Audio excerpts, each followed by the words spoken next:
Hey everybody, and welcome to the Elseworlds Exchange. I am Sal. And I'm Ethan. Hey, welcome back, Ethan. Thanks for being back on the show. Good to be back. Yeah. We scheduled this ahead of time. I knew it was coming. Yeah. And that's why this topic is so prepared. Uh-huh. Yeah, we the fact is there's a lot of like crazy stuff happening with the MCU. None of it is like blowing skirts up. No. So I don't I've read about all these things, but I kind of forgot about them after they were announced. Yeah. Well, and they're pretty. Yeah. So and what I'm we're gonna I can't wait for blah. No, there's almost nothing I'm in any way really excited for, but it's more like, oh, that'd be cool. Yeah, exactly. It's like, oh, it's cautious optimism. Yeah. All right. Yeah. I hope that it screws Shang-Chi. That'd be really cool. I would be very excited if they did that right. Hopefully they will. Like, but it's funny because like after 10 years of like curried good favor, now they're like, and here's some lackluster announcements, and you're like, it's making me doubt the whole system. But I mean, there's gonna be some good stuff. I wonder how much it's that and how much like we've gotten like spoiled. Yes. Like, because I remember a time when a Guardians movie. Yeah, you're like, really? Is that gonna work? Is that gonna work? Oh, it worked really well. And it worked out so well that now it seems like, oh yeah, obviously the Guardians was gonna be a huge thing, but no, not at all. It wasn't always going to be. Exactly. So Doctor Strange was another like, oh, are they really gonna make this work with Doctor Strange? And not only did they make it work, he's seamlessly integrated into the whole thing. So, yeah, he plays a crucial role in one of the biggest movies of all time. Yeah, which I never would have predicted when like Iron Man 2 was coming out. Certainly not. So. So yeah, I don't want to say like, oh, I'm a little worried. I'm not. No, at this, it's not like Feige left and Marvel's like, don't worry, we've got it all figured out. Then like, it'd be like, I don't think you do. Yeah. But so we're gonna get into this. But before we do, I just wanted to say at the top of the show, the sponsor of today's episode is you out there who's watching the show live. If you use those super chats, they do help and contribute to the continuation and proliferation of this channel / this show. So yeah, feel free to use the super chats. We'll answer your question or your comment here on the show, and you're integrated into the show forever and always. Asif Syed, for example, says giving some cash to some cool dudes. See, it's that easy. Thank you very much, Asif. We really appreciate it, and you did indeed. So thank you. Rusky910 says saw the topic on Absolute Comics and had this thought: is this different from before, or is this just the first time we've seen the creative process in real time? I don't know. Like it's more like, well, if you're talking about the MCU.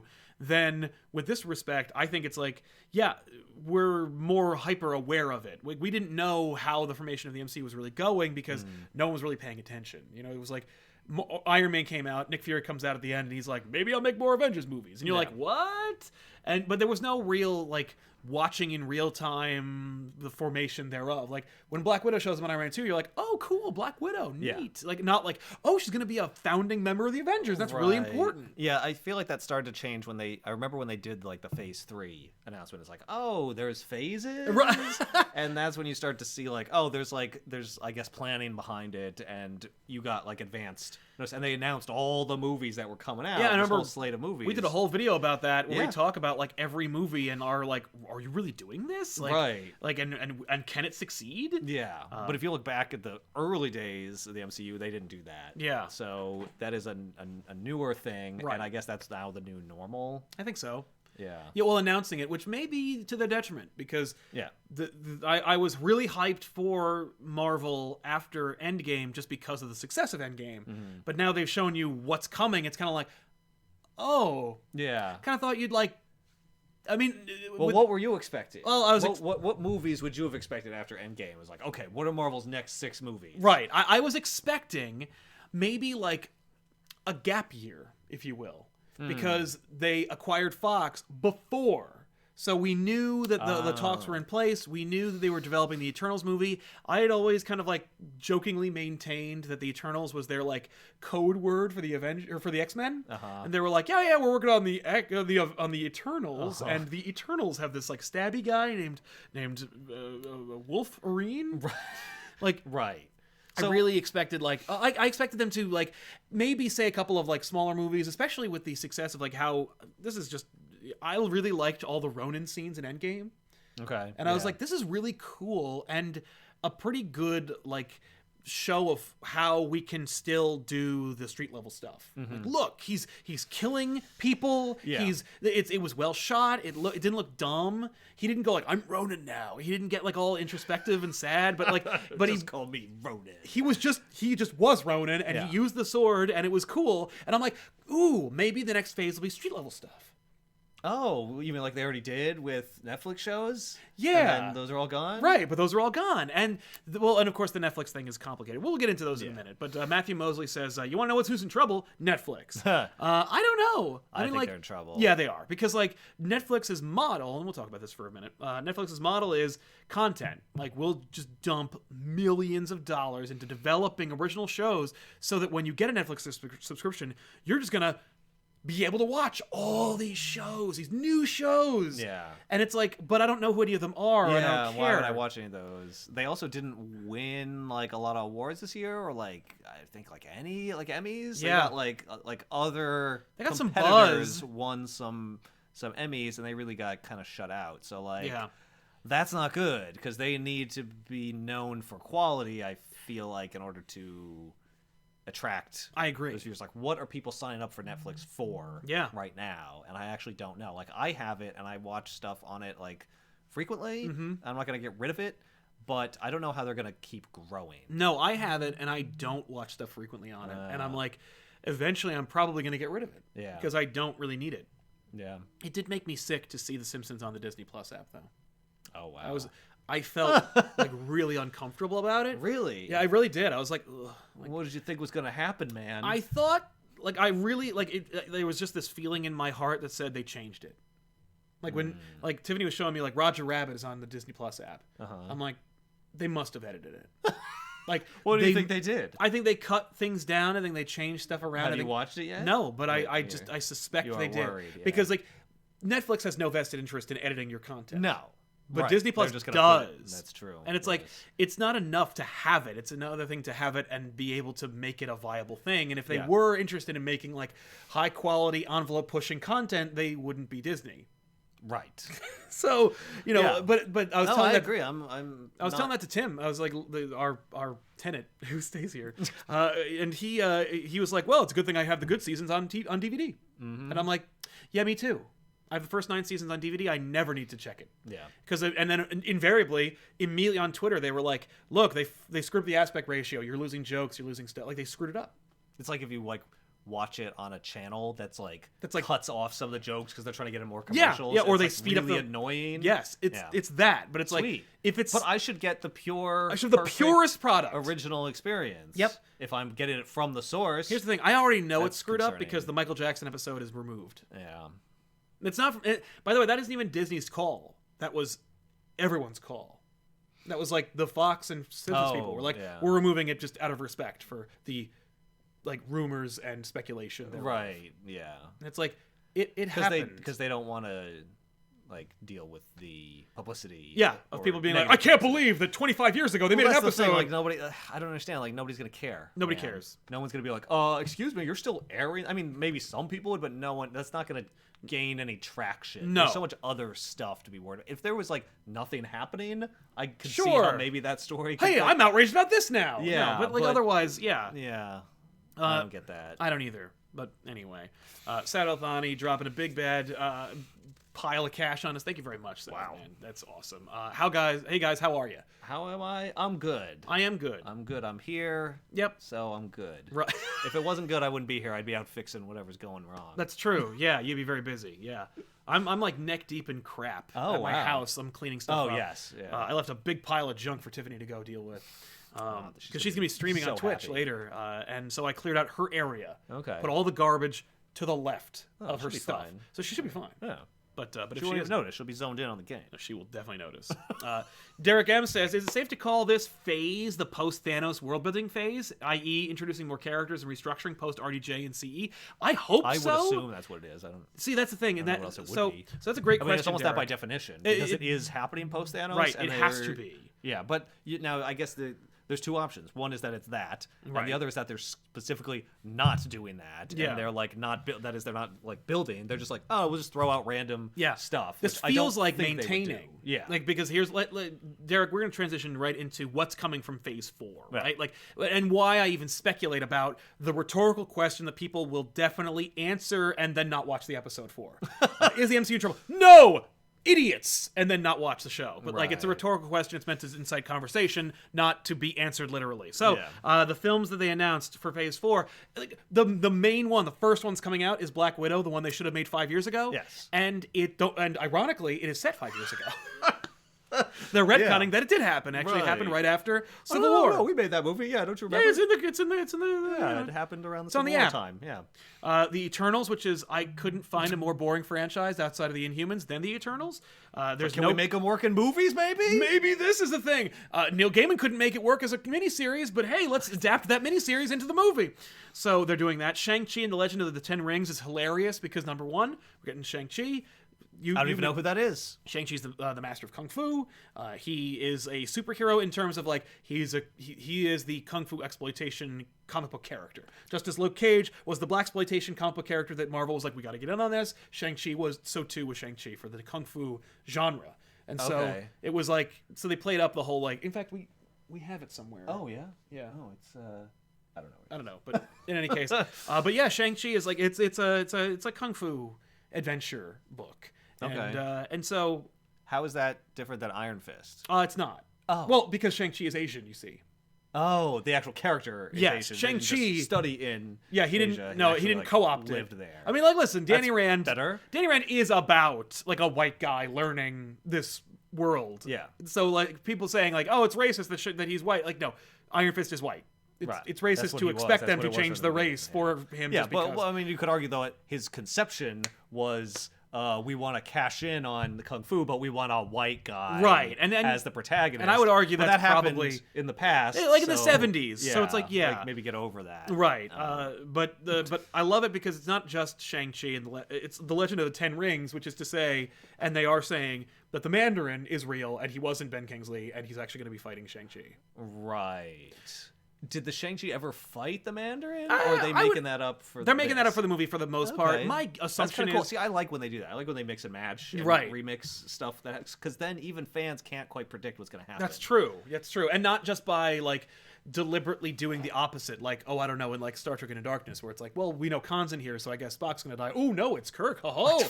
And you're like, oh, okay. Okay. But but I like the idea that Shang-Chi is going to be dealing with the Mandarin. I loved the Mandarin Marvel one-shot short that retconned immediately that there was a real Mandarin and that Ben Kingsley pissed him off. Right. Yep. That's fun. Trevor Slattery, that is. Yeah. And do you think that they were always going to do that, or do you think that was a reaction to people being pissed that it was exactly that messed up the Mandarin? Yeah, I think that's exactly what they did. Yeah. No, I don't think they had any intention. Because here's why: Iron Man 1, the Mandarin's in that too. That's right. Because there's a jihad called the Ten Rings, and that guy plays the Mandarin. Because he doesn't want to rule the world, he wants to rule Asia. That's their way of being like, it's the Mandarin. Yeah. We're obviously not going to do the Mandarin. Yeah, that's crazy. Well, this is just Iron Man, the movie. We're not going to do anything. Yeah, we're not waiting to use the Mandarin for the next third movie. Like, no, that's please. never going to happen. No. Oh, it did? Oh, it did. Oh, I guess. Well, then I guess we'll do the Mandarin. Yeah. And then they did the Mandarin, and they were like, we're not going to do what you think. Gotcha. Yeah. Then they were like, no, but really, here's the Mandarin. Oh, you want the people actually wanted the real Mandarin and care? That's exactly it. Okay. Yeah. So I guess they will. Why not? And so here's the Mandarin. I like the idea because that's cool. Yeah, and that's cool. that I'm interested in. That's cool Even for a though number I of don't reasons. care about the Mandarin, but like I said, I like when they bring up stuff because in my experience with the MCU, when they pull random stuff from the comics and like cram it in there, it's cool. It works. I like it. It does, absolutely. Yeah, so, as a comic layman, if you will. Yeah. But, certainly... Because they're drawing from the rich history of ideas, and they only need to take the good ones, because there's so many. That's right. That they can just cherry pick out the cool stuff. That's exactly right. Yeah. It's actually why I've been championing this. There's a series that's on Disney+, so if you haven't, you should watch it, called Avengers Earth's Mightiest Heroes. Mm-hmm. It's an animated series that lasted, I think, 2 seasons, cut short woefully, unfortunately. But it's an Avengers cartoon, and it's clearly inspired by the movies, but it's made by comic book writers, and they're like, so it's comic book characters that are voiced by characters that sound like them. Okay. Except for Captain America, who sounds like what you'd imagine Captain America sounds like. But in any event, it's a distillation of all the Avengers histories. So they're like, we're going to do the Kree-Skrull War in a 22-minute cartoon. We're going to do Secret Invasion in two episodes. Like, we're going to do Kang the Conqueror, and he's the best version of Kang the Conqueror. Right. Trumps the comic books. Strip out all the nonsense. Yes. Just the good stuff. Yeah. That's and it's cool. like, that's the way to do it. Because you have 70 years worth of history. You can boil it down into like 3 great movies. You're making a 2-hour movie, so yeah, you don't have time to waste on like bullshit. No. Yeah. You know what else works, I think, or the reason why that works? Yeah. There's a lot of implied awesomeness. Yes. Like, they imply that Thanos is super badass. You don't see him until his first actual movie. Yeah. You don't see him like being all that badass, but everyone's like, oh, they use scary music, and everyone's like worried about He's got him. a reputation, and so your brain kind of fills in all this like cool stuff. Right, like we could have had a whole like opening of him destroying Xandar, getting the last Infinity Stone that he needed to before he went to the next place, but they were like, no, he did. Yeah, he destroyed it, and we get to see him. We see what a badass he is because he picks the Hulk apart in like his opening sequence. So, like, that's all you need. Right, but yeah, I don't. If you show me a whole like seasons worth of a show about Thanos, I'm gonna feel like there's gonna be some crappy episodes in there, and it's gonna detract from the entire like mystique. No, I agree. Mr. Vinyl Fishstick says, DC Nuclear Winter for Christmas back issues? No, I'm sorry. What, because it's winter? Right. Winter is because in it's there? winter, yeah. But no, we're not going to do that. Also, would you be willing to do the top 10 comics of the decade? Also, Ethan's cool. Thanks, I agree he's cool. Yeah, I'd be willing to do a top 10. The top 10s don't do very well on this channel, but like, we did them for a while, so we may do them again. Like, who knows? So yeah, moving on to the next super chat. Daniel Prieto says, Disney Plus's Ms. Marvel, Moon Knight, She-Hulk series seem like a good sign Marvel's interested in street level heroes. I agree, except for the fact they're like, well, they're not in movies, obviously. We're gonna put them over here. Well, also, those are all coming later. Yeah, those are the ones that are happening now. right now. They're not cast. There's no writing. We have showrunners. We don't have anything else. So let's talk about the list. You got the Shang-Chi and the Legend of the Ten Rings. Yeah. Neat, promising, street level cool, but also kind of mystical. Yay. Yeah. Doctor Strange, the Multiverse of Madness. Everyone was like, I'm hyped. The title's cool. Well, good. I'm glad you like it because there's no script. Like, and here's where I'm like, something about the multiverse. Yeah, and it's like, if you think the X-Men are going to pop up in this movie, I think you're kidding. Like, no. I think you're delusional. So you keep bringing up the X-Men. So let's talk about that for a second. All right, yeah. Because there's some disappointment. I know I'm distracting. No, but yeah.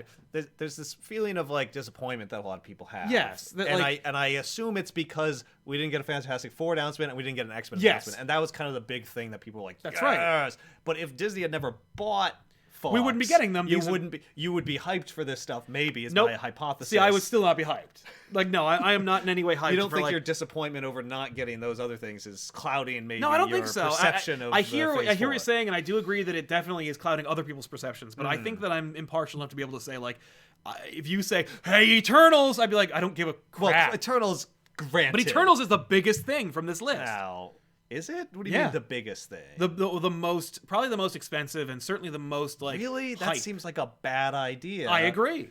I think it it's is a terrible certainly idea. coming soon. The other thing is, that to me might be why you're seeing more about it. Doctor Strange, like the you said, there's no Multiverse. script for Doctor Strange. No, so they can't hype it. They don't even know what it is. No, but we do know that it's made by the same guy who made Doctor Strange 1, and I'm not a big fan of Doctor Strange 1. and that one did like okay. Yeah, it like, didn't Doctor make a Strange billion. Is awesome in other people's the Avengers movies. Yeah, the Doctor Strange movie is a serviceable film that pitches the concept and then shows you Baron Mordo and then never shows him again. But like, well, he hasn't had time. He could have shown up in the Multiverse of Madness. I'm sure he will. There's no way. But like, there's a lot about that movie that I'm not a huge fan of, and a lot of it has to do with like how about the tone and the like decisions they made, the choices what they picked from to make that like Doctor Strange's mythology, and like there's a lot that just doesn't quite hold up the same way like Guardians does, or like any other solo. Like people are comparing it to Iron Man. I'm like, not even close. If Doctor Strange was the first movie, it wouldn't have done nearly as well. And it's like Iron Man was so much more relatable and so much more interesting. Well, I don't know.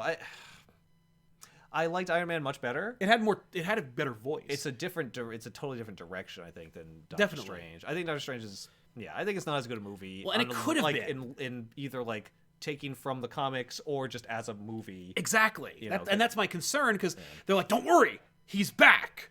And I'm like, the only time I like him is other people's movies. Like, Taika Waititi's version of Doctor Strange in Thor Ragnarok is the best. Yeah, he's cool. He's great in the Infinity War movies. It's really easy to do something really good when you only see it for a little bit. True. You get to put all your energy into making that scene true. good. Well, it doesn't have to exist in much context. Well, and people will argue that the other movie was an origin movie, so he's not going to be the guy. No, he is. That's the character that he's got. He's done. By the end of that movie, he is. He is going to be the Doctor Strange that he's going to be in everything else. Yeah. Unless they subtly change the character like they did with Thor. Right.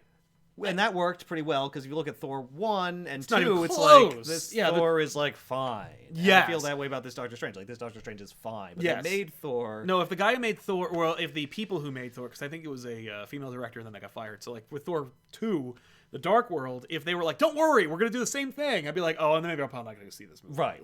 Right. It was the total change in direction and tone that made that trailer. Thor Ragnarok. I'm like, I'm in. Yeah.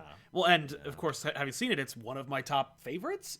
Yeah, Ragnarok? absolutely. It's absolutely, because it embraces it and enjoys it, and it plays and has fun with it. Yeah. The problem with the Doctor Strange and Multiverse of the Madness is, I think the reason why people are hyped about it is because of the hype for X-Men and Fantastic Four. They're like, oh, multiverse. When they hear multiverse, they're thinking Spider-Verse. They're like, oh, pull in everything. Yeah. Maybe they'll look at the X-Men Singer universe or something. I wouldn't want that. But no. I don't know what it is, and no one does either. So what is it going to be? Right. How can I get hyped for it? Plus, the same guy made the last one, and he's like, it's going to be like a horror movie, and Wanda's in it. And I'm like, oh, great. Oh, interesting. So that you think they're going for the Avengers Disassembled maybe route there, where he's trying to fix her, tutor her, fix her. Yeah, that would be funny because she existed before him in the MCU. He's like, don't worry, I'll fix you. She's like, I was here first. Yeah, no, I think that because I think that the other thing is that they're going to be trying to tie these films with the Disney Plus shows, and in fact that's what they've said, is that the Disney Plus shows are inexorably tied to those, and you're gonna need to see the shows if you want to know what's going on in these movies. And I'm like, don't say that, because that's number terrible. one, that turns me off right away. You don't mean it, and you're only gonna piss people off. Yeah. I like that idea because I have Disney Plus. I'm gonna watch those shows. I think they're a neat idea, but don't say it like that. Yeah, definitely don't say it like that. Don't ever say it like that.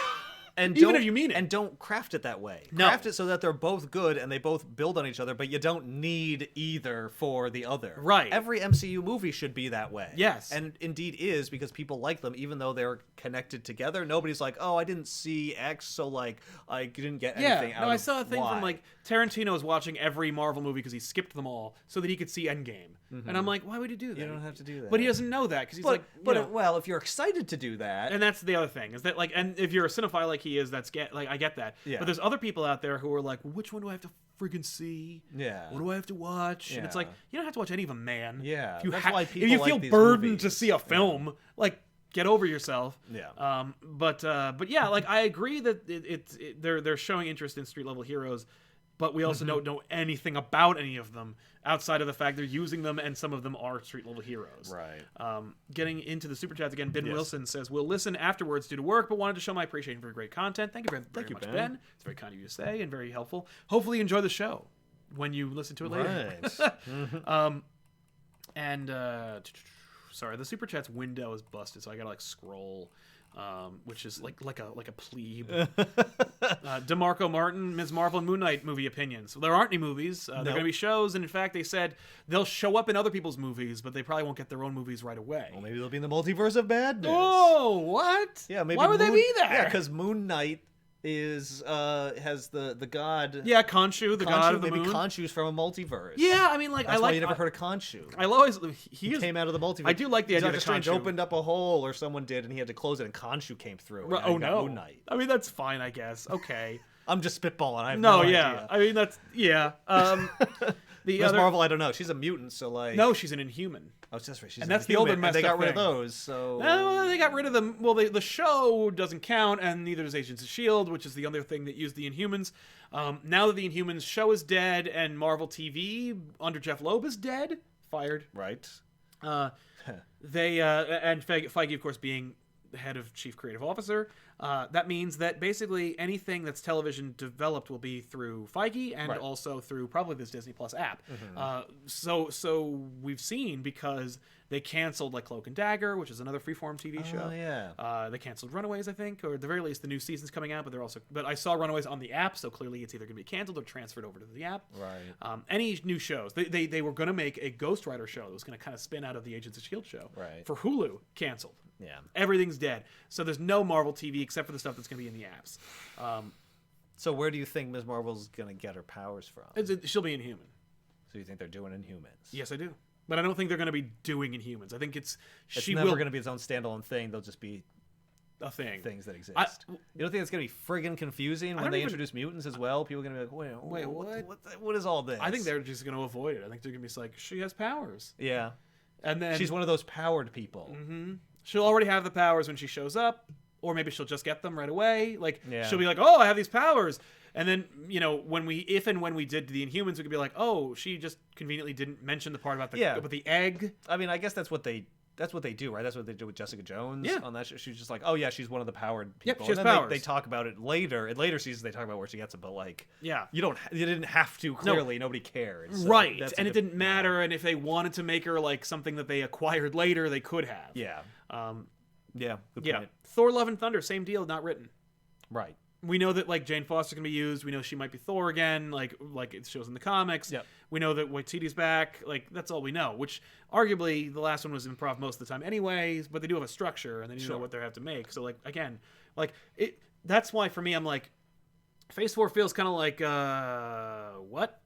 Like the only thing they really put the effort and work into is Eternals, and I think they did that before the Fox acquisition. So they were like, we got to make the next franchise, and I think it's got to be Eternals. Because we can't just do a do-over for the Inhumans. So you think they're now just stuck with Eternals because that was going to be their new X-Men? Yes, and now they have X-Men. But they just spent like $200 million to make Eternals. When the Eternals comes out, that'll be it for the Eternals. Yes. We won't see them anymore. No, I think that will be confirmed if that's what. Oh, absolutely. What happens, but then you got the other shows, and we'll get to those in a minute. Because Caleb J. Villa says, thoughts on Martin Scorsese's MCU movies not being actual cinema? I couldn't care less about what Marty thinks. I was a big cinephile when I was in high school. I watched a lot of Martin Scorsese movies. In addition, I saw a lot of Martin Scorsese documentaries that he made about movies. I think he likes... Like, what's ironic is that Martin Scorsese himself, like, enjoys and celebrates trashy cinema. And, like, he's a big fan of the Cat People and these noir movies that were made for, like, $1 and are really shitty. Sure. And he, because he always finds value in them. And I miss that Martin Scorsese, because that Martin Scorsese found value in films. Yeah, but this is very different. This is like a corporate sort of machine. Right. That's probably why he's not, like, it's more like it became one because it was owned by a major corporation. Right. Like when Marvel first launched, it was more like they bet the farm on this concept of we can make our own movies because everyone else makes our movies badly. Yeah, and he should have been interested in it then, but he's right. But suddenly he's not, and only because no one gave him $250 million to make his Irish movies. And it's like that's what's wrong with the industry. Yeah, boo-hoo, Marty. Like, you know who did though? A company that like arguably had a monopoly on digital streaming and also desperately needs your fandom to watch something they made. You know, like The Irishman would never have been made by a studio. Right. And Netflix paid to make it. Yeah. And, you know, maybe there's something there. I don't know. Like, it just feels like I think it's a little hypocritical. Yeah. The man who made Gangs of New York saying that something is like corporate and stupid. But I also not to quote a movie I'm not a huge fan of, but but the Daily Planet criticizing a publication of being, you know, impartial or being biased is a little hypocritical, don't you think? Since every time that your hero saves a cat out of a tree, you write a puff piece editorial about an alien. Like, it just feels like, you know, look, we all make crappy movies sometimes. The Marty thing is just kind of like, I mean, the real cynic in me is like, Martin Scorsese needs people to remember his name and go see his Irish movie. And that's why Francis Ford Coppola showed up and also chimed in, was like, he didn't go far enough. Yeah, that was... And I'm like, Coppola, you made Jack. Don't even start. Yeah. To me, like, it was a typical comment that you'd hear from that I would have expected from him, except the part where he said it's not cinema, right? Which is of course the part that everyone actually cares about. Like, everything else is like, oh, I don't like them, they're boring. Like, they feel like roller coaster rides. Fine. That's what everyone says. Okay, wait. You think it's literally not cinema? Well, that doesn't even make any sense, right? Like, do you mean what do you think cinema is? With your pinky out and like, you know, what are you talking about? Like, if you derive meaning and fulfillment from the movie, it is cinema, right?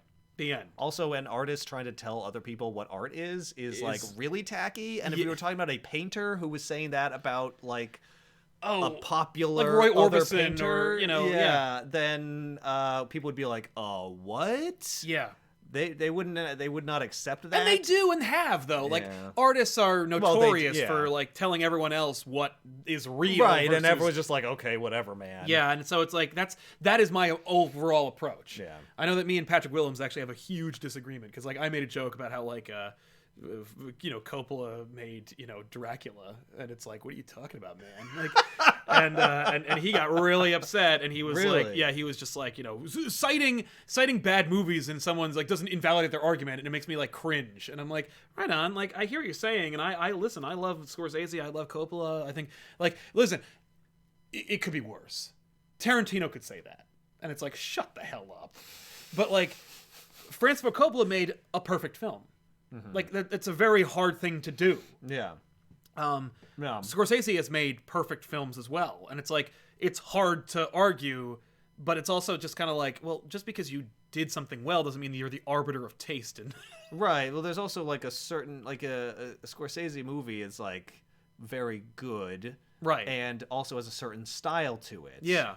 That is his style, you know? Like, it's not like his style is good. His style is what it is, and it happens to be good. Right, exactly. Him commenting on another totally different style of movie and saying that it doesn't even count as a movie, to me, it's like, well, what's to stop someone else from saying that who doesn't like your style about your movie? Yeah, it reminds me of, like, remember that movie Waiting, starring... I never saw it, but I recall there was a movie called that. I saw it, and it's fucking awful. Mm-hmm.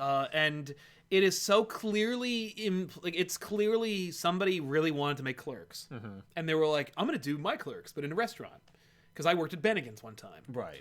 And it's like it's so obviously aping off of that. To the point where like there's a special thanks to Kevin Smith in it. Oh, like I remember there was this awkward interview with Ryan Reynolds, who really, really wanted to work with Kevin Smith. And he used his celebrity to like jump in on a satellite interview that Kevin was having with somebody else, to jump in and be like, I want to be in your next movie. You keep ducking my calls. Please put me in them. Mm-hmm. And Kevin was like, get the fuck away from me. And I'm like, that's so funny now. Yeah, now. But like clearly they wanted to make this Kevin Smith movie. Yeah. And it's like, no one like, I remember being like, this is just a Clerks ripoff. Yeah. And people being really mad at me for being like, how dare you? And I'm like, okay, I guess that's fair. Like, if people enjoyed it and found humor from it. Sure, what does it matter? What does it matter if they, but that's not even what Scorsese's doing. Like, it's not like they're trying to make Scorsese movies and failing miserably. Right. It's not like Disney being like, we need to make something like a Scorsese movie. It didn't even work for us. So let's go ahead and do it. And it's like, no, it's just they're two different movies. They're two different styles of movies. And I don't think I would. There's a lot of movies that I don't like. I like a lot of movies, but there's plenty of movies I don't like. I would never say any of them aren't cinema. Like, to me, agreed. That's such a judgment that I'm not qualified to make. Yes. Not because I don't make movies, but because like, who is anyone to say? That's exactly right. Because other people would say like, well, it's Martin Scorsese. Yeah, and he gets to say that. And it's like everyone gets to say it, but I think it would be tacky to say it. Yeah, right. I could say it's like a dumb thing to say. I think it's obviously friggin' wrong. I agree. The only case I would. And I have to say this because I have made this argument before, where I would say, like, you could say something is not cinema, is where it's, like, literally a cash grab. Yes, Jack and Jill is not cinema. Exactly, and Red Letter Media made this point, and I agree with them 100% about those Adam Sandler movies that seem like just a way to make money for his friends. Yes. Yeah, that's a tax shelter fraud. Right. As opposed to a attempt at making a funny movie. Like, The Room is cinema. Mm-hmm. That guy wanted to make a movie, and he wanted to make it was good. And clearly, it's a vanity project, and he wanted to make it about himself and how great he is. Yep. but he also really wanted to But he make a believed movie. in it, and that's why we like those movies, by the way. We like movies like that. Whereas like Sharknado and like those horrible sci-fi original movies that are made by one production company. Yeah. Those are like, we know that people who like bad movies go see our bad movies, so we deliberately make them bad. Yes. And it's like, no, that's not. That is a like check mark. Like, I'm making it to exploit an audience. Yes, and I would say the same thing about those movies that have titles that are meant to confuse old people at the Red Box. Transmorphers. Like, that is not cinema. That is clearly an attempt to confuse people who think they're getting a real movie. Yeah, exactly. So, like, if you can make an argument like that, then I can get on board with you. But if there's like 100, 200, 5 million people who like love this thing, this movie, it's obviously cinema. Right. Yeah. Like, case closed. Exactly. It's well liked. Those horrible Transformers movies, everyone goes and sees them. Like, I'm wrong. Yeah. You know, like, I think they're garbage. Not cinema that I care for, and you can critique it on the merits. You can say that, like, the writing's not good or whatever, but make that argument. Don't say it's not cinema. Exactly. Say what the problem is. Saying they're not cinema is a conversational non-starter, and it's just meant to rile people up, which is why actually I think it might be just a marketing scheme. Exactly. And it's why Coppola came out of nowhere, because I think Marty called Frank and was like, these people are freaking out. If you want to get your movie made, you get your name back out there. If all you got to do is just attack these Marvel movies, because they're big enough, they'll take it. Yeah. They'll just take it like a bitch. Yeah. So just say something terrible about the Marvel movies, and they'll totally attack, and they'll print it. Yep. That's how he sounds. Yep. That's how he talks. So, and now we're playing into it because we're talking. Exactly. Yeah. So, like, but anyway, main point.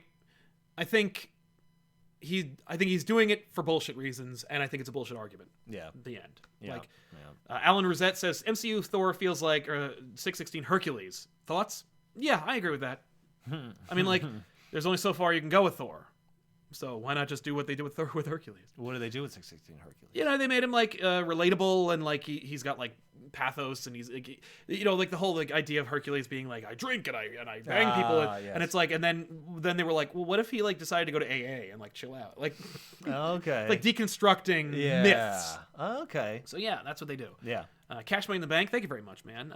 Taking some time to cool off and get it right after Fan 4 Stick and Dark Media seems like the right strategy to me. I don't think that is, because if you have the right thing to say, like because Marvel, the problem is, I don't think that you need to wait like a grace period for Fan 4 Stick or Dark Phoenix, because people wanted to see those movies because they were hoping they were going to be good. If you have a good version of that product, there's no reason to sit on it. I like the idea of taking the time to develop it. Yeah, I think that's more what it is. Like, Spider-Man Homecoming, came out relatively very quickly soon after Amazing Spider-Man 2. Yeah. But in the year after Amazing Spider-Man 2, like, they hadn't announced that they were totally redoing. It takes a little time to come up with the concept. So I think the acquisition is still new enough that the reason you're not hearing about X-Men and Fantastic Four, they don't have it worked out yet. Yeah, now that's my thought. And I'm so glad of that, because like I want it to be, because here's the thing, X-Men is Phase 5. Like, and when I say that, I don't mean I know this or they should be, but like, just like X-Men logically will be a phase into itself, and all you have to look at is like the current climate of X-Men comics, because like Hickman took over and he's like, I'm doing this whole new initiative, and out of it, X-Men, Excalibur, X-Force, New Mutants, like Fallen Angels, there's at least 6 to 7 books coming out of X-Men. Yeah. And they're all selling, which says to me there's a market for mutants. Yeah. As there always has been. And you could literally, Phase 5 could be X-Force, X-Men, New Mutants. Like, it could literally be that much. Well, New Mutants is slated to come out. Well, that's not in the MCU. It's its own thing. It's its own thing. It could be, in though. the 5. No.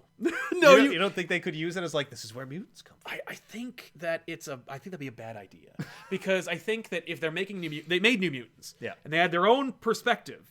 If you're trying to like turn it into something else, it's gonna have the DNA. We know they did reshoots on it, right? They did, but they did reshoots on it before the acquisition. Right. I think it's that it still's the DNA of the previous X-Men series. Yeah. So it's like, put it out. I want to see it. Yeah. But like, don't try and turn it into an MCU movie. Just it's let it be like the launch of the MCU. Yeah, no, I think it's a bad idea. I think let it die. Yeah. And then, let it be a thing, get your money from it, and then start fresh. Because, like, the first X-Men movie shouldn't be New Mutants. It should be X-Men. Fantastic Four, they could be a phase. I would just make Fantastic Four. Like, I would just start with Fantastic Four. And I've argued this. I've said, like, Doom should be a phase. Not like like phase 5 or 6, but like Doom, you could realistically be like, okay, phase 6 is that Doctor Doom is the villain in every single movie we're making. And it's like Doctor Doom versus the Avengers, Doctor Doom versus Spider-Man, Doctor Doom versus the the X-Men, like Doctor Doom. Yeah, because once you introduce Doctor Doom, he's not going away. He's the head of state of a country. Yeah, and you could do a Doom movie, a Fantastic Four movie, and a Doctor Doom versus Black Panther movie, and he's a different kind of villain for all of those movies, and you get to really focus on that character because he has all these different facets to his personality. So like, and because he's such a like top tier level villain, and he's not gonna like unmake existence or go back in time. Like all he's gonna do is like be a head of state in a Iron Man suit. Yeah, and that's cool if you cast the right guy. Yeah. You think they could work him into like the end of Phase 4? Yeah. I think you could literally, because like Phase 4 is a Black Widow prequel that doesn't have a sequel, the Eternals, which who cares, Shang-Chi, which it's going to be its own thing more or less. It'll probably be the most it'll probably feel like the most Marvel movie, but I hope it feels more like I want Shang-Chi to be like, get a real kung fu movie director and like make it a straight up kung fu like Crouching Tiger movie. Yeah, like with real choreography, real acrobatics, really fun stuff, and like make it look and feel like its own thing. Yeah, don't make it feel like Ant-Man 2. Which is like I don't mind Ant-Man 2, but Ant-Man 2 feels like a thing. Yeah. Like it's just like, oh, this is the thing everyone points to when they're like, Marvel movies are all the same. Yeah. Doctor Strange, whatever. Yep. Like, and Spider-Man doesn't count. And Thor is its own thing anyway. It's gonna feel like Thor 2. Yeah. Or 3. So whatever. They could literally be because right after put Doom in the Doctor Strange movie. Yeah, show up. Oh, Doctor Strange the Mountain. He could even come from the multiverse. I wouldn't do that necessarily, but what I would or the multiverse could merge with Earth, and now there's a Fantastic Four and a Doctor Doom. Yeah. What I would do with Doctor Strange: The Multiverse of Madness is I would like make it look like it's gonna be like the tension of this movie is that like Wanda's losing control of her powers because of whatever fallout is from the WandaVision show on Disney Plus. Right. Doctor Strange takes her in, and it's going to be this this dark and kind of like cerebral, scary, like mind horror kind of thing. Oh yeah, psychological horror. Yeah, and then like around like the 40-minute mark, Doctor Doom shows up, and he's like, "I need to use your powers to go into hell and get my mother's soul," and it's fucking Doctor Doom, Doctor Strange, Triumph and Torment.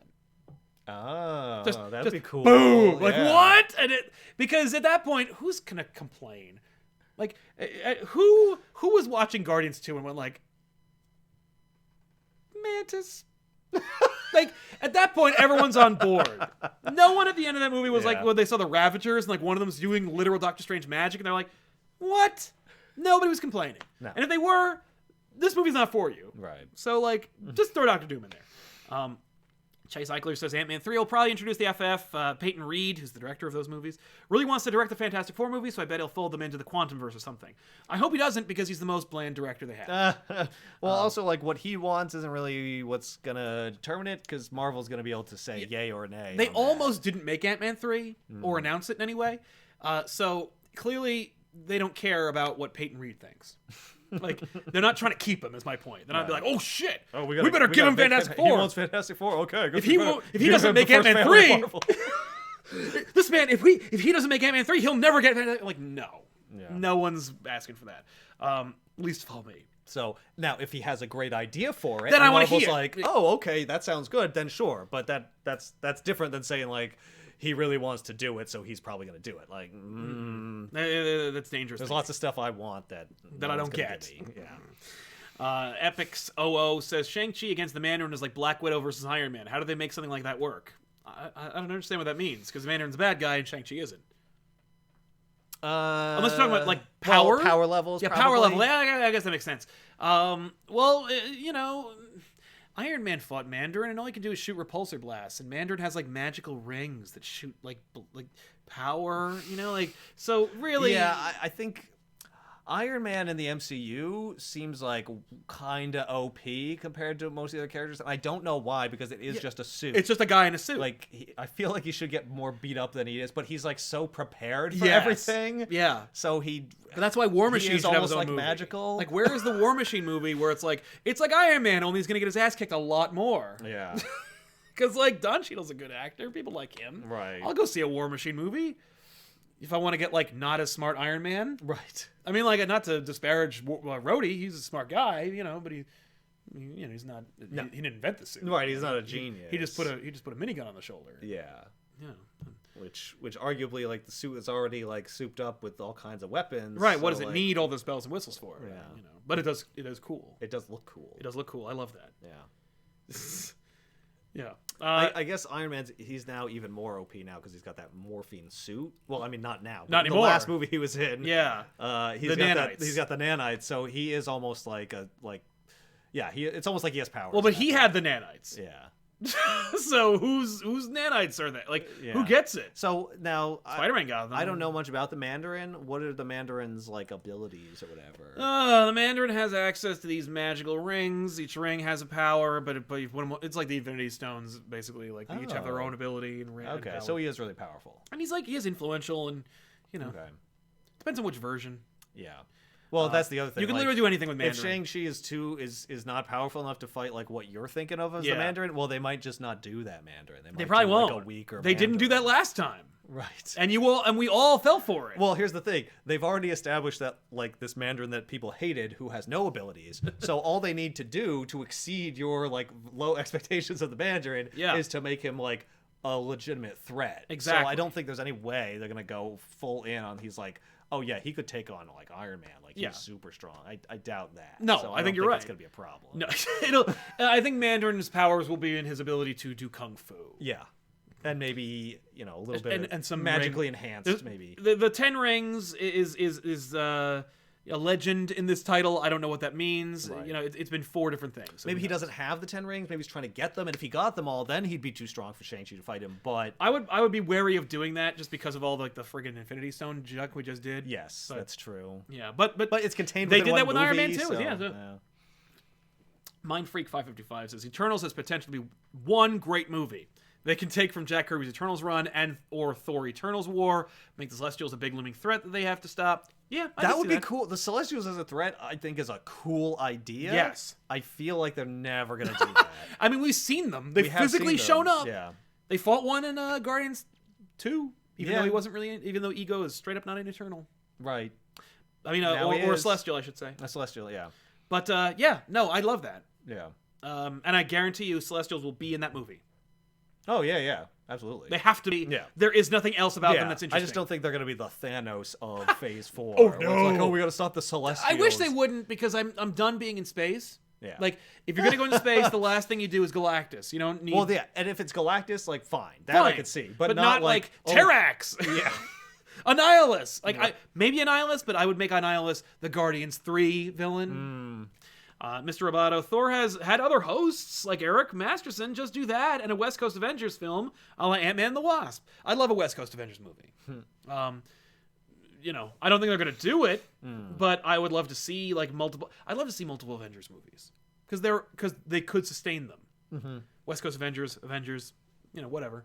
Yeah, big one. They all come together. Smaller Avengers movies. Yeah. Just they're not fighting Ultron trying to destroy the whole planet. Right. They're just dealing with a crime syndicate. Mole Man, I don't care. Mole Man or some AIM agents. Yeah, AIM would be a great villain. It was. For West Coast Avengers, yeah. Exactly. King Sabretooth, will they ever incorporate the theme song from the animated X-Men into the MCU? They better. Here's the thing. You just need a little bit, just a little musical flourish. They did the 60s Spider-Man theme in the opening of the crawl. Yep. For the MCU reveal logo. Mm-hmm. There's no way they won't do that for X-Men. I think everyone who knows the X-Men and read the comics loves the cartoon. Everyone who loves the X-Men and never read the comics loves the cartoon. That's also, it's just that's all. Yeah, it's just an instrumental thing. You can put that into a movie theme. It's already movie theme ready. Exactly. So yeah, that'd be dumb not to. Yes, because it's like you could play anything during that opening. Mm-hmm. Why not that? And make a few more people excited. Exactly. Mr. Roboto, Martin Scorsese does the Moon Knight. Please don't. I would love to see a Martin Scorsese Moon Knight movie, but the problem is, like, I don't think they're gonna do a Moon Knight movie. They're doing the Moon Knight show. They're not doing. I can't believe they're getting a Moon Knight movie or show. I'm like stoked for that. I know. I love that idea. Here's the thing. There's a rumor that Shia LaBeouf will be Moon Knight. Now, are you stoked? No. Just like that. Not at all. All it takes is miscasting Moon Knight and you're out. Well, that's just a rumor. It's just a rumor. I hope they're right. Yeah. He's so terrible. Yeah, I would love... here's the thing. You make the Moon Knight show, then you make West Coast Avengers, put Moon Knight on that. Oh. And he's like the crazy like wild card. Yeah, character. yeah. They're like, who invited this guy? That'd be dope. I would love that. Blue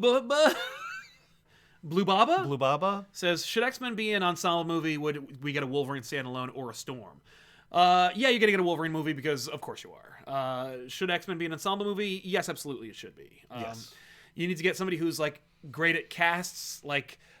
Tragically, Bryan Singer was really good at jumbling casts. He's out.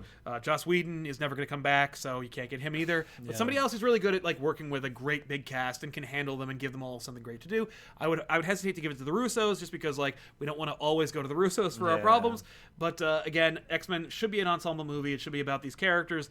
I would actually make it. It would be smart if you did the X-Men and it's like the First Class. I don't mean like the movie First Class, but like the actual First Class. Yes. And then do a Wolverine movie that's like separate, called like Weapon X. Mm-hmm. Like introduce Wolverine, and then you're like, oh my god, I can't believe they're gonna one day Wolverine's gonna cross over with the X-Men, and then join the X-Men. You know what I mean? And then like, it'll be the X-Men that you know and love. Yeah, but we're gonna build it exactly. Like we built the Avengers. Yeah, that's Phase 5. Wolverine, X-Men, like Deadpool. Yeah. Because Deadpool's another thing that literally like this movie phase list, you could add 2 more movies to this at any point. Yeah, and they might. And they could come out. Like, Deadpool 3 could be a thing. Yeah. And it should be. Yeah. Silver Cricket says, I have I have seen this kind of thing happen with Ant-Man movies, but do you think this Phase 5 will try to tell the comic-style stories rather than comic stories?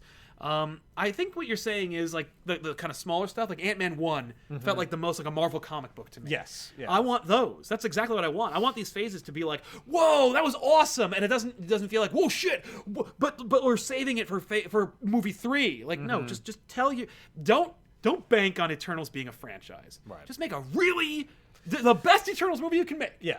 And then stop. Yeah, I think the only ones that they should be planning a franchise on are the ones that are a franchise like the X-Men. Exactly. Of like multiple characters. Yeah. So it's like, well, you got to get the X-Men working from the start as a franchise in order for it to like work. Because if your first X-Men movie comes out and nobody likes it, oh my god, what are you gonna do now? Yeah, it's gonna be like, well, it's gonna be hard to get all the X-Men going because right out of the gate we kind of. Now that being said, though, if X-Men sucks, they could always do New Mutants or X-Force and be like, here's a whole different team. Right. Oh, we'll go over here and we'll start over here. Yeah, and then when we come back, we'll fix it until we get one that is good to launch from. Yeah, and then we'll build because they've all been X-Men, so like you could argue, like you could literally be like, and then they all died. Right. And then you're mutants of the X-Men. Yeah. So actually, that's a really smart way you could do X-Men in like an almost like foolproof way. Is like you start with like individual characters movies. Imagine if Iron Man didn't happen, but Hulk did. Right. You think you're gonna get an Avengers movie out of the Incredible Hulk movie? No. Like, no, you're not. I mean, he would have been an Avenger, but it's like right. But like, you're not gonna launch the MCU on the back of the Incredible Hulk movie. So like. But you had a couple, and one of them you struck gold with. Yes. And you were able to build from that. That's the thing. Hulk was not a big success. No. It did well enough. It did okay. Yeah. But it was enough for them to go like, cool, okay, good. Yeah. We can keep making more. But like, it wasn't like, and we're going to make the biggest, most expensive thing out of it. No. But they built the Avengers on Iron Man. Yes. And they built the MCU on the back of like the success of Iron Man, how much everyone loved that movie. And, so you gotta get one big character. Everyone thinks it's gonna be like Wolverine. Yeah, or something, which if you cast it right, it will work. Yeah, but maybe have a couple other things that you could build from out there, and just be flexible enough to go with whatever works. Exactly, and that's the thing where Phase 4 should be the phase where they're starting over again. And I think that's why it's like confusing for people and why it's like, because it's like it feels like it's not like Phase 4. It feels like it's Phase 1 all over again. Yeah. It feels like all of these are trying something. Well, you got a lot of sequels in there, so right. that's the other thing, because it muddles it. Are you starting something new, or are you continuing what you had before? Because Black Widow is straight up a continuation for a character that's dead, so you're never going to see her again after this. Right. And so that's out. Eternals, it's its own thing. That's the most original thing they're doing, outside of Shang-Chi, who is a new character. And you don't think they're going to start a whole thing with Shang-Chi? I don't, but I would love to see that. Like, you know what they could do with Shang-Chi? They could literally introduce, like, every street-level character into that movie. Like, Shang-Chi, Danny Rand shows up. What, he's playing like a street-fighting tournament, perhaps? No. Yeah. No, I mean, like, just like Shang-Chi has to go to New York, and he goes to Harlem, and he bumps into Luke Cage. And now Luke Cage is a character that's in the MCU. Okay, yeah. You know, maybe, hell, Luke Cage and Danny Rand are together. They're heroes for hire. Maybe he needs to hire these guys, like, to help out. Like, we need a less finesse. You know what I mean? Like, I don't know. But, like, it could be a gateway for the street-level Marvel to get in here. We even talked about Netflix and how, like, I think they want to make it work. I read a rumor that they're trying to do Daredevil, and they're going to do Daredevil in Disney+. I heard that too. But I don't know if that's confirmed. I don't think the Disney Plus thing's going to happen, but I do believe that, like, I'll bet a loophole in the contract is because there's a whole 2-year window. You can't use those characters. You can't use the show. You don't get the shows. Like, so basically for Marvel, all the Netflix shows are dead. Like, we can't use them in any way. We can't make anything new with them. Like, we can't make a new Daredevil show, and we can't use the old Daredevil show. Like, we can't put that on Disney Plus or Hulu, and we can't just try again. But what we could do is put Charlie Cox in a Daredevil costume and put him in Shang-Chi. Yeah. Or Doctor Strange, or Spider-Man 3. Yep. Or something else. Yeah. And if that's the case, that's a great idea. Because why wouldn't you do that? You get no risk. Credibility with the audience who just cares about having that character in there. Yep. They're not going to care if, like, it's not going to be specified that, like, all the stuff from the Netflix show that you like didn't happen. Nope. Like, that's never going to come up. Nope. Nor is it ever going to be proven. So, like, if you want, it happens. Yeah. But if you don't, it doesn't matter. Exactly. Because with Daredevil, like, all you need for me is the cast. And like, I would be very sad to lose Elodie Young as Elektra. I love her as that character. I'm in the minority. Really? Yeah, a lot of people don't like her as Elektra. I think she's incredible. Yeah, I think she's good. But I would love to see Cox, Karen, Foggy, and Kingpin. That's all I need. Yeah. I loved Bullseye. I would love to see him in the Bullseye costume. But you could get somebody else to play Bullseye. Yeah. You just need the team and Kingpin. And really, Spider-Man 3 could just be Spider-Man versus Kingpin, and Daredevil shows up. Yeah. I've pitched this. Spider-Man 3 is Spider-Man's public enemy number 1. Kingpin hires the Punisher to get him. Punisher shows up. Oh. You know, you just turn it into a friggin' Daredevil Spider-Man crossover where it's like, because Punisher was first introduced in a Spider-Man comic book, and John Bernthal has said out loud, like, I would play him forever. Okay. Like, I want to play this character. Marvel clearly is like, I don't know if I want to do anything with Punisher. Right. But they do know that he does work and he does make money. Yep. And that it's an R-rated franchise, and you could also, like, start building out your stuff, because, like, they've talked about Deadpool, and they're like, what are we gonna do? And I'm like, you make Deadpool R-rated, and when he appears in other movies, he's not. Yeah. That's it. He doesn't always need to say the F word or talk about his dick. Yeah. In fact, that's not the character most of the time. I can see how the concern is more that, like, well, we don't even want to be, like, promoting a character who's R-rated in a, like, movie for children. Yeah. Because Disney will get, like, shut up. Because, like, you're doing fine. Like, you don't... The thing was... Well, it's just that, like, you're implicitly doing it. By putting him in those movies, then kids are going to be like, oh, can I see the movie that he's in? Yeah. And then, that's like Disney parents won't even want to let Deadpool in those movies for that reason, if he's R-rated in any other movie. But I know they don't care about that. They only want more money. Like, but all they care about is money. Well, but their money would be threatened if the brand of Disney is threatened as no longer being perceived as a family-friendly brand. But we know it isn't, because we know that Deadpool makes money. No. Like, I mean, the reputation of Disney. It's important to them, the people who own Disney, that it continue to be perceived as family-friendly. Yes. So anything that could threaten that... Even if it makes us money, could lose us money overall. Yeah, I could see that happening, but I also think they have enough. Probably the fear would be. I think for them, they're like, no.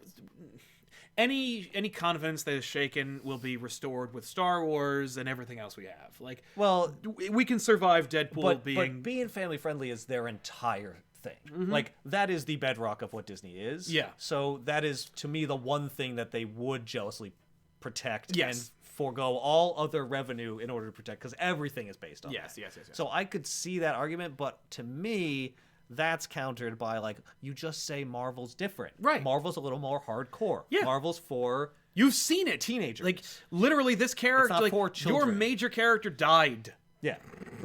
Yeah, but he didn't say the F From word. radiation poisoning. Yeah, exactly. Like, Yeah. He didn't say the F word. Oh, Jesus. Like, no, it's true. But so like, if yeah. I think like it should be able to work, and they can make it work, and it's just a matter of like how much they want to make it work. Yes. But you do have to consciously say, like, no, Marvel's this. You got Star Wars, you got Marvel, and you got Disney. Yes. Disney's the movies for kids that Yeah, are totally that's harmless. right. That's right. And the other things are for like a middle school to high school. Well, it's like you know, grow age up with group. Disney. We start with Disney, and then we move up to, like, Yeah. we start with Disney, we go to Star Wars, and move up to Marvel. You know, like, and The same thing that comic books do. yeah. With the different like imprints and so forth. It's a Max. It's a Yeah. little more hardcore. I know, Parents, but they you don't know. even do that anymore. Now they just go, screw it. Yeah. Because it's so small, nobody cares. But with respect to Deadpool, like, you make the Deadpool movie, then it's like, oh, maybe we can make a Punisher movie.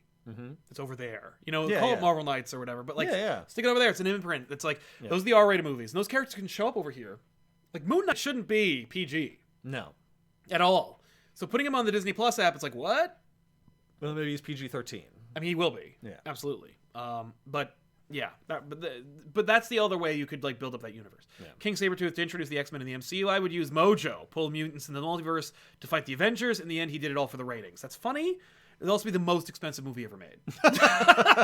Like, literally, it would be the most expensive movie. You'd have to get Chris Evans to come back, maybe Robert Downey Jr. for another reality. Like, you're talking the same budget as Endgame to get the X-Men and the Avengers in a, like, fantastical universe. Because not only they're going to fight in a Kubrick-esque white room, they're going to fight in, like, a place that looks cool or is, like, has a fun location. Yeah. It would be very expensive. I love that idea, but, like, we're talking, like, spending probably, like, I don't know, $500 million. I mean, the cynic in me tells me that if they might try to do that, and the way they will is to, like, reduce the cost of the Avengers. Yes. And basically make the Avengers Street actors level. who don't pull in the same amount of money. Yeah. You know, like, well, we already got rid of Robert Downey Jr. And Chris Evans. So we're already, like, part of the way there but of if you- reducing our expenses. And Scarlett Johansson. Yes, but So, but two of them, like, became that expensive because of the success of your movies. So, well, yeah, so it will be a theoretically continuing you will be problem. continuously making, like, yes, and making we'll have huge to stars be out of your movies. continuously retiring them as they become too expensive. That's a horrible idea. I mean, I think that's what's going to happen. I agree. Because the No. Avengers is already, like, gone. Like, There is no Avengers. There's no Avengers. Yeah. You got Hulk, who's cheap. Yep. The actor. And you got Thor. He's your biggest. And I he's guess. happy to do it, but he's only going to do it for so long. Yeah. So you already have to. You're already in a rebuilding year. So maybe you could, whoever's going to be the Avengers now. I don't even know. I mean, that's another question. It's like, what is the Avengers now? Nothing. Who's on the Avengers? Literally nobody. Like, there's no titles called Avengers, so I guess there are none. Right. No, I agree. But it's Marvel, so you gotta have them, right? Yeah, you should. Someone's do gotta you mean in the comics? No, in the movie. Oh, yeah, there's no Avengers. Right. In Spider-Man 2, they were like, are you the leader of the Avengers? He's like, not really. And it's like, well, you're not even an Avenger. There is no Avengers. Who's running the building? There's no building. It got sank into the ground. I guess Pepper Potts. You're right. She doesn't want to be an Avenger. No. She didn't want to be in those movies. She wore the suit. For a minute. Yeah. I was just saying, because she really didn't like them, and now she's wearing one. I know, that's true. That's true. Isaac Scott says, I grew up on Marvel and Star Wars and loved them, but I'm sympathetic to Scorsese. I think the domination of franchises like Marvel is the main source of frustration. Loving the streams with Ethan. Well, I'm glad you like Ethan.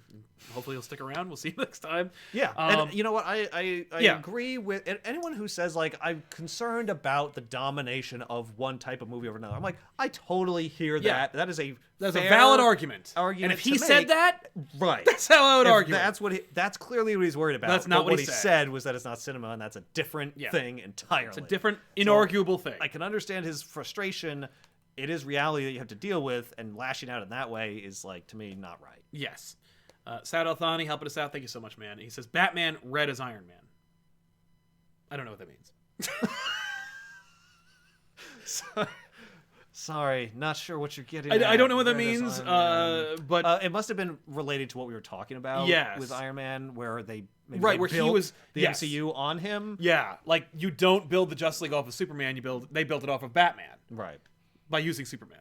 Yeah, no, it's true. I mean, Batman is the most recognizable character, despite Superman being the most recognizable superhero of all time. Right. Chase Eichler says, as Ethan would say, the Mandarin has many powers. That's right. He does have many powers. Weeby and Geeky says, who do you think was running Wakanda the last 5 years during the snap? I heard Monica Rambeau is going to be Disney Plus. Is that true? How do you fix Carol? Who was running Wakanda? I don't know. I don't know. His sister was dead. Okoye was around. I guess her. Yeah. Probably her. Probably. Or his mom. I heard Monica Rambeau is going to be in Disney Plus. Maybe. I've heard that too. I didn't hear it from anything reputable, so I wouldn't say it. She should be, because she's 5 years older. I remember seeing her in Captain Marvel. I'm like, oh, she's gonna be 5 years older! Yay! We'll put her in there. And how do you fix Captain Marvel, or how do you fix Carol? Carol. I don't think there is really much fixing necessary. I think that like that character is like it's kind of a clean slate still. Mm-hmm. Like it's hard to do. There's no guarantee there'll be a Captain Marvel 2. Right. And I don't think that I'm qualified to talk about fixing her. I'm just kind of like, whatever. I don't know. I don't have an agenda for her, so I don't really know what to do. I'm just more like, let's see what she does next. Well, you don't have a lot in the comics to draw from either, right? Because she's been around forever, but like she's been around, but she's been nothing. They're not hinges on. They're not interested in using anything about her in the comics. So what are we gonna do with her? Yeah. They could. Here's what I would do with Carol. It's what I would do with everybody. You bring her down to street level. I don't mean like reduce her powers, more like make her struggle relatable. Like I would go with the Brian Reed Ms. Marvel story where she's like, I need to focus on my brand. And you make it about her kind of like figuring out how to be like, where it's like she, kind of like Spider-Man 2 where he's like, what am I going to do? People are looking up to me. Where she's like, I'm the Superman of the Marvel Universe and I straight up don't want to be. Right. What do I do about that? Yeah. Like, so you explore her character, and that way you really get a good exploration of her personality and her flaws, but more importantly, her strengths. And so that would be what I would do with it. Yeah.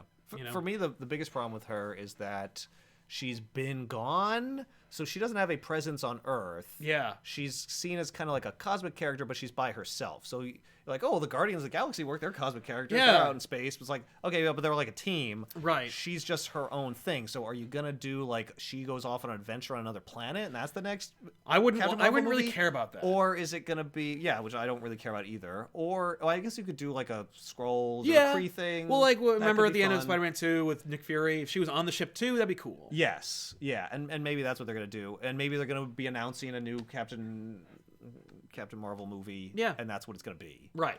But what mostly works is, like you said, something down on Earth where someone's dealing with things that like we deal with. Yeah. Iron Man is interesting because he's not like us. He's a billionaire, but he is at least a guy. Yes. He's a dude who has to deal with threats to his company or his relationships. Yeah. Or his crippling self-doubt. Right. Like, there's a lot of that. Yeah. So. And Thor comes to Earth and has to deal with earthly things in 2 of his movies. Yep. So like that's what most characters are. Spider-Man has his the reason why Marvel is the reason why Marvel is relatable and why it's so successful and why it's lasted so long is because these characters are flawed and human beings. Right. So yes, seeing Carol Danvers on Earth trying to be like, okay, I'm back. Right. I've been gone for a long time, and now people know me as this. Right. And what the hell do I do? I haven't even been Carol. I've been this longer than I've been myself. Right. Maybe I just want to like get an apartment. Yeah. Like, that would be cool. What do I do? What is my job? Do I take over the Avengers? Am I in charge of the Avengers? Yeah. Like, it would be great. That'd be so funny. Like, her in a coffee shop, like, just getting a latte, and someone's like, hey, what are you doing sitting there having a latte when you should be out there saving the universe? I saw you take out an entire spaceship by yourself. There's, like, famine in Africa. And she's like, what am I supposed to do about that? Like, how do I fix that? I didn't ask for any of this. Yeah, I didn't ask for any of this. I got these powers by accident. I'm just trying to help out, but I'm also a human being. Like, I could just close my mind and emotions to the reality of everything and just like robotically save everybody. But like, I would lose my mind and go crazy. Like, why would I do that? Right. And I will say that would be interesting, but the direction they've gone with her is that she's interested in the cosmic thing. She's like, there's a whole galaxy out there. I'm dealing with all the stuff that's going on out there. Exactly. And it would be weird to suddenly have her not do that. Yeah. It seems like that's what the character wants to do. That's how they wrote the character. So I feel like that's where they're going to go. They're going to be dealing with threats in space. I don't want that. I think that's really boring. But some people would. That's more sci-fi. That's more of a sci-fi. Well, and you know what? Hey, like that's the way you deal with that, and so everything else is. That's well, why, also takes care of like, oh, she's so super powerful. yeah, How like, can oh any no, other- Dr. Doom, boom, Yeah. like she just blasts him in the end. Yeah, Yeah. so just tuck her away, put her in the negative zone, have her fight an nihilist for the rest of her life. Oh, there you go. Levy and Geeky says Endgame ruined the Hulk by making him too funny. No. Disagree. The Hulk wasn't. No one was ruined. They didn't do what you wanted, and that's too bad. But they didn't ruin the character. Did the Hulk like smash? No. Like, was he like? But I'm also familiar with about 17 different versions of the Hulk, and they did one of them. Right. And they didn't do the one everyone who was loud about it didn't do. Well, but like. You know, and also I now would he's also like, say, well, what do you say about Thor 3? Yeah, he's not Thor. Ragnarok? That's not. He's well, and Hulk was funny in that too. Yeah, They exactly. made a lot of jokes with him, so like, Yeah, but and he's Thor was also a comedic character, so Yeah. like, Yeah, did they ruin him too? Like, I don't think so. I mean, some people would probably say that about Thor, but like, Yeah, not definitely. too many. Most people like that. Yeah. So I mean, it's your opinion. You're entitled to it. No, but I agree. I don't feel They that they way. more ruined Hulk by frying his arm, and like they're like it's permanently like that. Oh really? Yeah, and I'm like that's so dumb. Like that sucks because it's like I didn't even know that. Yeah, no, he's damaged. I'm like, oh, he should get a tattoo of the word across his fucking forehead. Why doesn't he like heal? I don't know. That's right. That's what I want to know. And it's like because it's gamma radiation. I'm like, shut up. It's what he is, so he can't heal from that. By the way, here's your fix. He tries to fix his arm by using gamma radiation, makes him into a raging Hulk. Gives him more powers, makes him a little bigger. There, you fixed him. You could do anything with it. Like he changes all the time. That's the thing. It's fine. Whatever. Yeah, the actor has literally changed 3 times, in and the he's last, happy 15 to years. So like, and he's happy to do it. And nobody this one cares. likes being Hulk. At least Yeah. this one is happy doing it. You have no idea what Edward Norton would have done with that character. yeah. And literally, the character started in the MCU as a different actor, Yes. changed to a new actor, changed the whole, and nobody noticed or cared. Nope. So like, and the Hulk works fine. So Yeah. like, yeah, anything that happens with the Hulk, you can just undo it in the next movie. There you Who go. cares? Yeah. Yeah. Oh, I'm always angry. What? Yeah. What does that even mean? No, you not weren't. last I knew. In the last one, you were in like the cabin. And you were happy and you controlled it. Yeah. Oh, and now you can be Hulk and be smart because like enough time passed. Okay, well, whatever. Yeah. You Yeah. just There's change all no the scene time. where you figured that out. No. No. So yeah, you're entitled to your opinion. I think it's more like you didn't like him in that movie, but don't worry, there'll be another one. Mm-hmm. Cashmania in the Bank says X-Men needs an ensemble film. Joss runs away. Yeah, Joss would not. I don't think he's coming back. He's not coming back Unless There's he no gets way. like desperate, and then Marvel wouldn't want him. So The fact is, Joss Whedon hasn't made a movie that's been successful in a really long time. what was the last one? I guess? Justice League, Oh, which yeah, was like a that's right. cleanup project. That's right. Yeah. I mean, maybe he's looking for a little bread. I mean, that divorce probably didn't help him out financially. Jack O'Connell says, looking at Phase 5, I'm out of the MCU for now. I'll hop back in if they make a Nova movie in for Spider-Man. I mean, like, I've heard that a lot. I don't buy it, but I hear what you're saying. Like, Yeah. I'm gonna see them all. I'm gonna see them all because I like these movies. If I didn't like them, I wouldn't see them, and that's the end of it. Like, And if they replaced, like you said, the whole creative team, they Then got I'm out. Feige, well, obviously that's another story. I'll check it out, but I'm not gonna be. But But it's still it'll the same feel guy. weird. It's the same yeah. guy behind all these movies that was behind the other ones. So Yeah. I am always here for Spider-Man, though. King Sabretooth, people who make The Boys would make a great X-Men TV series. What? I did see The Boys, so Yeah. now I can talk about it. Right. I don't think so. It would be. It would be very different. I'd rather see the people who made The Boys make a Jessica Jones movie. Oh, that'd be cool. Mr. Roboto, Nicolas Cage is Moon Knight and Mark Hamill type for Simon the Wonder Man. I don't know who Mark Hamill is. Mark Hamill? Maybe Mark Hamill. Mark Hamill would be a fun Wonder Man, but he's too old.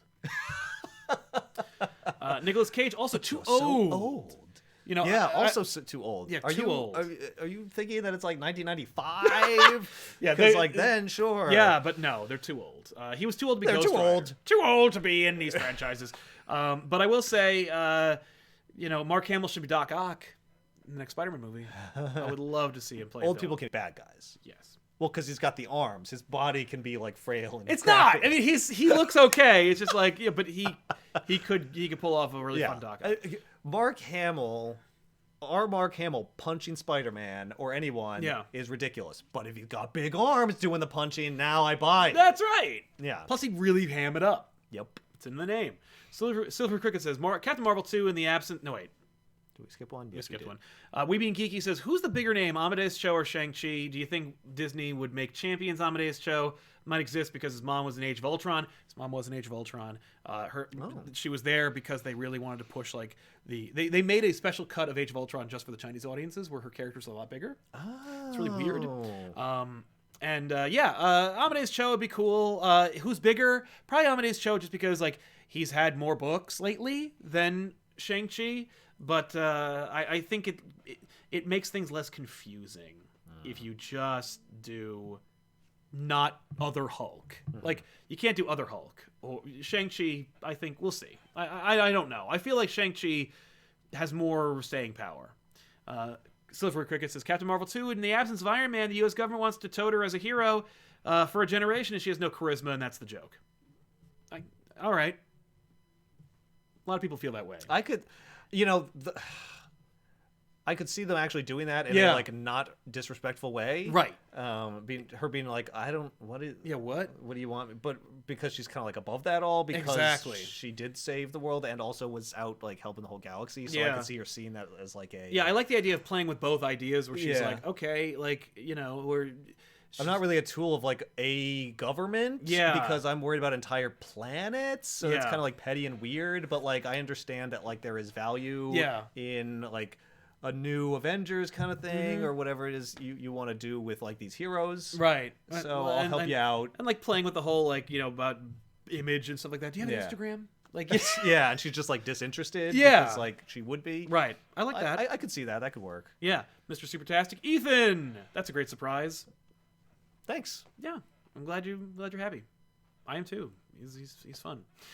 J. Joseph Frazier, if Iron Man called 10-year-old boy another name for a female body part, then Deadpool can show up in the MCU. Yeah. I mean, I agree. Yeah, he does say that. That's funny. But, it was Iron Man.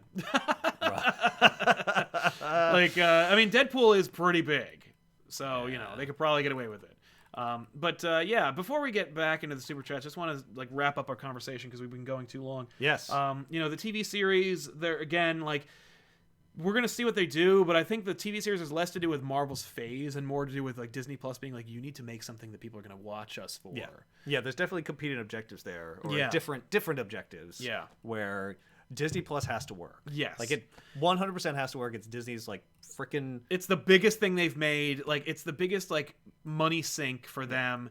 It's like part of the reason why they bought Fox. Yeah. It's a major strategic concern for them. So they are going to make it work. Yes. And they will do whatever it takes and sacrifice many things to make it work. Yeah. So yeah, I agree. I don't think they're going to tie anything but in Disney Plus to the movies such that like they can't have flexibility to do what they need to do to make Disney Plus work. No, I agree with that. So I imagine like the connections between them will be there. Oh, but they're not. I don't think they'd be essential. No.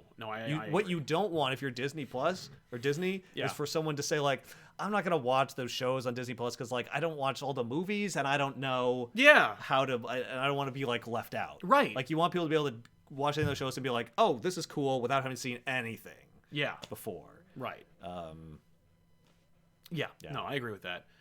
J. Joseph Fraser, if oh no, he just said that. I'm sorry. Yeah. Good call, Fraser. You were talking about the Disney Plus things. What was it called? The Disney Plus thing. Oh, so yeah, because the Disney Plus things are more of a Disney strategy, I feel like they're less likely to be as essential to like the MCU as much as they are just kind of like. I think they're both. I think Feige's like, oh, okay, Disney says I got to do this, so I'm going to have some fun. And I think that's, again, another testing phase. I think, like, this phase isn't a phase. It's more like a relaunch of Marvel and being like, can we survive without the Trinity? And so we'll see what happens. And, like, is the MCU in trouble? The MCU will only be troubled if the audience is weary, suspicious, or confused. If the audience is tired of Marvel movies, if the audience is confused about what they're doing with the Marvel movies, or if the audience is like done with them, or thinks that they're disposable and doesn't need to watch them, then you will see the decline of the MCU. And I think that like as much as the MCU in trouble, it is if there's no plan. And that's really it. Like, and this is, and they've earned a phase where they can just go, let's just try other stuff. Stuff that, like, because once we start doing X-Men and Fantastic Four, we have to do that to the end. Yeah. Like, we are in it to win it. Yeah. Like, we are in X-Men all in. We're going to start spinning off franchises. We're going to do crossovers. We're going to be building careers and revitalizing other careers. We got to decide are we going to do Magneto or Apocalypse or Mr. Sinister or like, oh my God. Like, it's basically like they're going to do a whole new Marvel with just the X-Men. Yeah. And so this is a good, like, breath for them to go, like, if I don't do Shang-Chi now, there may never be a chance because I'll be so neck deep in X-Men. And with the Fantastic Four, it's like, you gotta make... what I don't want them to do is be like, Fantastic Four, Phase 4 or Phase 5 is... there's a Human Torch movie and a Thing movie and an Invisible Woman movie and a Reed Richards movie. Oh my God. Well, that's not what they are. No. So it's like conceived as a group. So it has to be a Fantastic Four movie, which means they have to do the best version out of 4 Fantastic Four movies that they've already made, none of which were celebrated or successful. Yeah. Like, there's 2 Tim Story ones, there's the Roger Corman one, and the Fan Four-Stick one. No one likes any of them. Arguably the most accurate one is the one that Roger Corman made that you can watch for free on YouTube. By the way, hey Disney, that should be on the app. What? Because there is nothing objectionable in that movie, and it's like, it'd be great to get a cleaned up version of that movie. Just to see it. If you haven't seen it, it's worth watching. I don't think they'd want to like color people's expectations of the Fantastic Four by making that the only thing that you see. The Fantastic Four cartoon from the 90s is on that app. Yeah, I don't know anything about that cartoon. Oh, you don't? Is it terrible? Oh, the first season is the worst thing. Okay. The second season is much better, but like it still has that great theme song. Yeah. Really, you don't know the songs? Have you ever seen the Flame On song? Sung by the guy from 90210? Sure, I have. It's I'm sure you showed it to me. It's embarrassing. Redtro says, I think everyone wants Smash Hulk, and that Thanos versus Hulk fight, underwhelming, just a weak display from Hulk. Yeah, but did you expect that Hulk to like really be awesome? Yeah. Like in that moment? That Hulk was weak there because, well, 1, he was overconfident, and 2, they needed him to be in order to show how badass Thanos was. Right. And they needed him to get away. That way, they needed him to be able to be sent away. Yep. And he's only going to be sent away if he's been defeated. Right. He's not going to be like, yeah, I beat you. Now I'm going to go back to Earth and warn them about you. Yeah. No, he's going to throw him out the airlock and kill him there in the end. Yeah. So that's a little bit to me of like, yeah, the movie needed a thing to happen and a character to be in a place. So you saw there was never a good time, any time in the rest of the movies where Hulk's going to fight Thanos again. Yeah. So it has to be right now. Yeah. Aaron Rowland, Avengers EMH, hell yeah. Hell yeah. Disney Plus, watch Avengers Earth's Mightiest Heroes. It's a great show. All right. And Cash Money in the Bank, one for the road. Thank you very much, man. That's very kind of you. That is one for the road because we are wrapping up, and I do want to thank you for it. Yes. So yeah, any final thoughts about this? Do you want to talk about WandaVision? WandaVision, I don't give a crap about that. I don't care about Wanda. You think it's gonna be? I've read very little. I've seen one poster where they're in this like idyllic like 50s setting. I'm like, are you doing Vision? Are you doing? She manifested children for them. Right. What are you doing? I think that would be interesting. Yeah, I think WandaVision is going to be that she's creating universes or creating like it's messing with reality. Yeah. And Vision's going to be like, you have to stop. Right. Like, I'm dead. I'm not really here. I'm your subconscious telling you that you need to stop. Yeah, exactly. Yeah.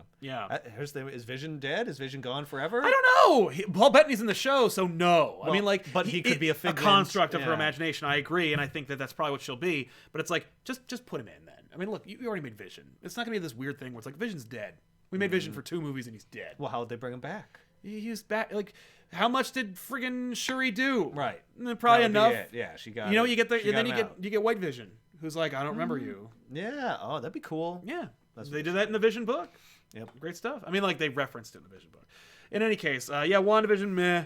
I don't really care. But, like, I'll bet it's cool. If they got someone, I'd have no idea. I don't know anything about it. If they got someone cool to make it, who had some interesting ideas, and I feel like you could do. If you're messing with realities, it's a blank slate. You can do whatever you want. You can be like Twilight Zone, where just like crazy off the wall stuff happens, and then like next week is a totally different thing. I would love that. That's a cool concept. To make. I don't know that that's what they're doing. Do you remember that Netflix show that they came out with? I think it's like Jonah Hill and like Emma Stone or something. Maniac. That's what it feels like. Yeah. I was thinking of that too. I was like, nobody's gonna know that. No.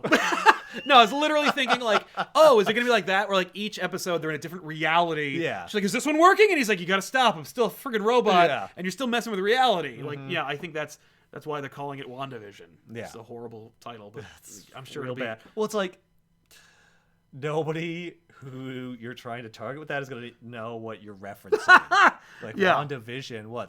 Like, yeah, it's Wanda and the Vision, but like, why are you putting it together like that? No, because it's like Technicolor. Yeah, it's like an old-timey like way of like trying to promote visual media. Blank vision. Yeah, smell-o-vision. You're right. But it's really old. That was old when we were kids. Yeah, so weird stuff, but it's neat. The hope is, what I need to know in order to have total confidence again is Phase 4 just, you have no idea what's coming, and we needed a minute to just kind of do these things. Mm-hmm. Like, I wanted to make a Shang-Chi movie. I wanted to make a Doctor Strange sequel because we're going to be neck deep in mutants for the next 10 years. Well, yeah, I think it's both. I think it's like, yes, we wanted to do some like other types of movies, but we're also not going to make another Doctor Strange movie. Right. Like, we're not going to make another Thor movie. Like, right. We're going to make sequels because sequels make money. Yes. And you've only got these actors for a certain period of time. Well, it's why they didn't know Ant-Man 3 was going to be made. So, it made money, but not like that money. Right. Which is also frustrating. And that's what makes me crazy is where I'm like, well, I mean, we're not going to make Ant-Man 3 because it only made like triple its profit. Like, how much money do you need at this point? Well, you don't want something that's like diminishing though. Yeah. No, like, I agree, but like, you can make one more. Like, Spider-Man, we're only gonna make Spider-Man movies if they make $1 billion. $1 billion. $1 billion? Yeah. That's a new benchmark as $1 billion. There isn't enough money in the world for you to be able to make $1 billion every single time you make a movie. There's isn't enough. Mm-hmm. There's not enough for everybody, let alone you having most of it. Yeah. It's not enough. We're never gonna be Titanic. No, George. No, you're not. Like, why do you care? Because he's on top. He said he was king of the world, and that's me. No! I feel like I'm such an idiot that I thought creative people didn't care about petty things like who made more money. But no, they really do. No, I guess I'm wrong. They're mostly motivated by that. Like, it's really scary. I mean, like, the Spider-Man thing fell apart because, like, Feige was like, they took credit for like this for Spider-Verse, but I worked on that movie too. And it's like, what? You just it's like that moment in Liar Liar when friggin' Jennifer Tilly is like, I'm gonna if I take sole custody of the kids, I get an extra like 10% of child support. You just won $11 million. That's the worst reason. You just made $2 billion on a movie that cost $500 million. What the hell are you talking about? Yeah, but I didn't get I want the credit. Yeah. Well, I'm already rich beyond my wildest dreams. So now what am I gonna get? Credit, the most. Yeah. Yeah. Oh my god. It's not about the money. It's about being first. About being the best. It's about being recognized. Good for you, you psycho. I'm sorry, it was about the art. It's never been about that. You use the art to get to here. Oh. Ben Affleck's whole career is basically like that. Like, it's all been strategy. It's like creepy. Like, he used people and he made friends. Like Kevin Smith and he are like, they weren't friends for 8 years because he's like, well, I evolved past the Kevin Smith thing. I don't need the Kevin Smith thing anymore. And then what I did. But now he's like in rehab and shit. So he's like, okay, Kevin, I'll be in Jay and Bob. Like, apparently I do need friends. Like, you're like, oh my god, it's horrifying. Yeah. But well, let's wrap up with one last thing I wanted to mention because it's a Ben Mendelsohn quote, of course. Who played the friggin' director critic, and also that Skrull. He played the Skrull. What's his name? Oh man, Tuvok. You're thinking of a Star Trek character from Voyager. Yeah. He said when he was talking about the Spider, he weighed in on the Spider-Man MCU Sony thing. And I'm like, why would you do that? That's weird. And it's so funny because he's like, well, I have nothing to lose. So he says, when they asked him about Spider-Man, I would love to imagine it's in a world where like it was unprovoked. Like they were like, oh man, so what is blah, blah, blah. And he's like, yeah, well, let me talk about Spider-Man really quick. He said, I think what happens in these things, the Sony Marvel thing, is that most of the time cooler heads prevail. Sometimes we end up in a situation which what feels like it's going to lead up to World War I. But shit, man, you can't lose Spider-Man from the Marvel Universe. He's one of their absolute motherfucking porn stars. What? Boy, I could name 30 that you could quite comfortably lose before you start thinking about losing Spider-Man. Wow. In fact, I cannot think of a single character who's more important to Marvel than Spider-Man. You've got Hulk, you got Thor. None of them are more important than Spider-Man. None of them.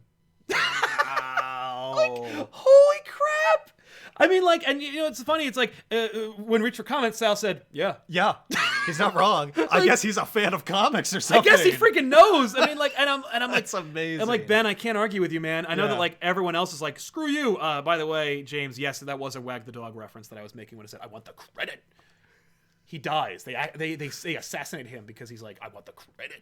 Anyway, but yeah, I love that quote because I'm like, yeah, and no one wants to say it. Yeah, you're like, yeah. Yeah. Yep.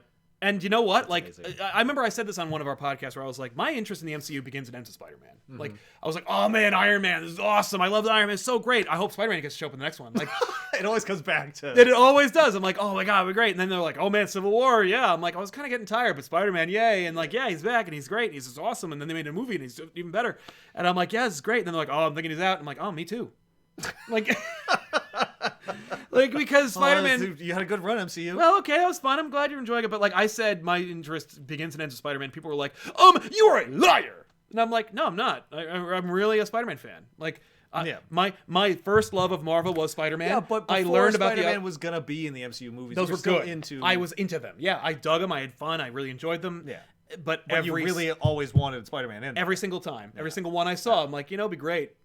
Yeah, Spider-Man showed up at this one. Like, everything, all of them, and like, you know what? Like, Well, and now that I've had him, it's like, well, I'm not gonna go back. Yeah, I'm not going back to a world where we gotta pretend he wasn't in them. Yeah, I get that. I was like fine with movies before he was in there, not having him in there, even though he should have been. Yeah, but yes, but now that we've had the MCU with Spider-Man, it's like, well, why would I ever accept an MCU where Spider-Man died, right? Or doesn't he exist. died, or he makes sense. He left, or he Here's the thing: Disney can never say that. No, because they lose all their leverage as soon as they admit it. Exactly. So, and the fact is, we wouldn't have the MCU if he was in it. Yeah. If he had started out with it, they would have started with Spider-Man and then spun it out from there. Yeah. But literally, I that's right. And so, fine. I get it. Play the game. Play the game. Yeah. They're gonna play the game. Let Ben Mendelsohn say that. Yeah. Because we're all thinking it. Mm-hmm. And when I say we all, I mean like me and probably you. And a lot of people. There's a few people in the comments who are like, we're like, no! What are you, stupid? I think there's a lot of people who aren't like MCU fans who are like, yeah, of course. Yeah, Spider-Man. Like Spider-Man. Spider-Man's the one that like, I don't know anything about comics, but like I like Spider-Man. He's cool. I liken it to like Spider-Man and Batman. The Spider-Man and Batman people. So my mom was a minister. Yeah. And in church we called it the Christmas and Easter crowd. The people who come at Christmas and Easter. there are people who are Batman and Spider-Man fans. Yeah. I am one. I am that. Yeah. Like people, I mean, I am too. That's what I am. Listen, they're the most popular characters in comics. Yeah, everyone is also a Spider-Man and Batman fan. Sure, you like Guy Gardner. You also like Batman. I'm sorry. And like, listen, like some of them are like some people are like, no, I think Batman's overrated. Right on. But like, okay, but you're like, there's not too many of you.